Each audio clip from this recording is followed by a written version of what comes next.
So welcome to a series I'm going to do on the Titanic. The Titanic lie.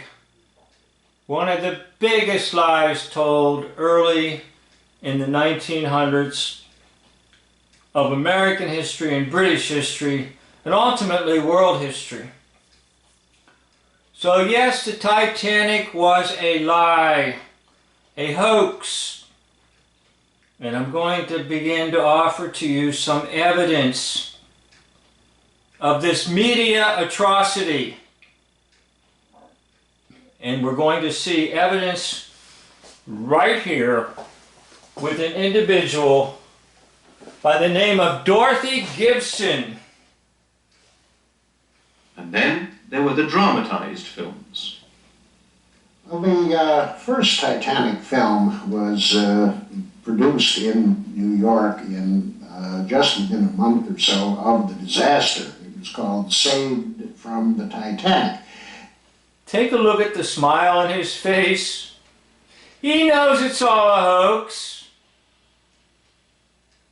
But he's got to give you the programming. Now notice what he said.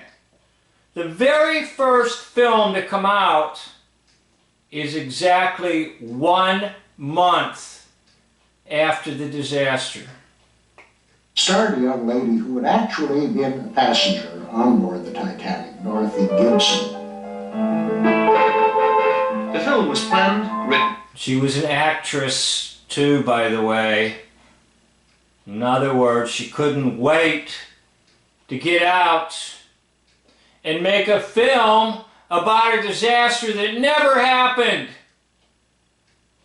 1 month after the so-called vessel goes down, this film is released into the world.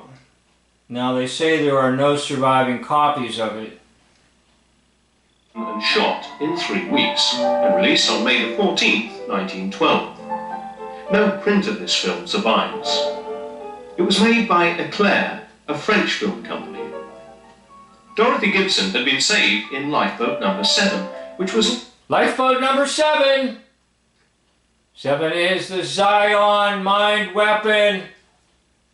As soon as you hear 7,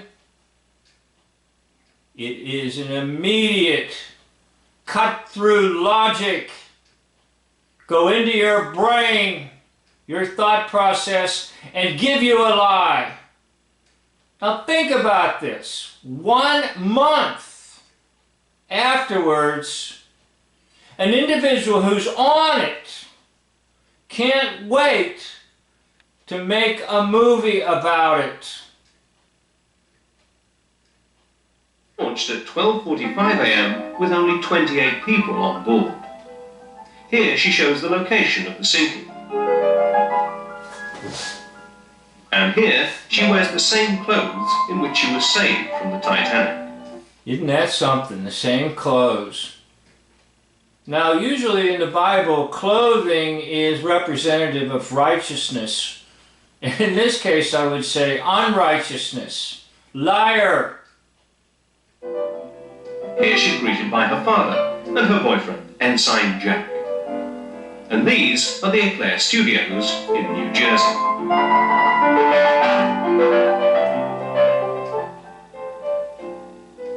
Following. So what do you think? Now I want to tell you a little something about trauma. I'm playing this backwards, by the way, in case you're wondering, with no sound, so you've got something to look at while I'm talking. Now, in my lifetime, I have been with people who have had genuine trauma in their lives. The last thing an individual who was in a major trauma wants to do is relive it. So what they're saying is, this woman, Dorothy Gibson, who's an actress, couldn't wait to relive the greatest sea disaster known at the time, the so-called sinking of the Titanic. By the way, you see the star in the background, which is a pentagram. It's called the White Star Line. So let me ask you a question. If you were in a major tragedy, trauma, would the very first thing that you desire to do is to talk and relive it for everybody, for their enjoyment? It's your personal hell. But yet, it's her personal delight. You contact a film company and get started on a film, and to produce a film within 1 month? Well, guess what? Most likely, the film and the footage was already filmed long before the so-called disaster was announced to the community, because it's what you call a media atrocity. And a media atrocity is, yes, it's an atrocity, but the atrocity only occurs in the media, not in reality. Basically speaking, there was not a ship called the Titanic. There was a Titanic lie put into the minds of the public. And in further videos I'll go more into this, and I'll even offer you some explanations why and so forth. But let this be the conclusion of this video and the start of this series on the Titanic lie. Thank you for watching. End of video.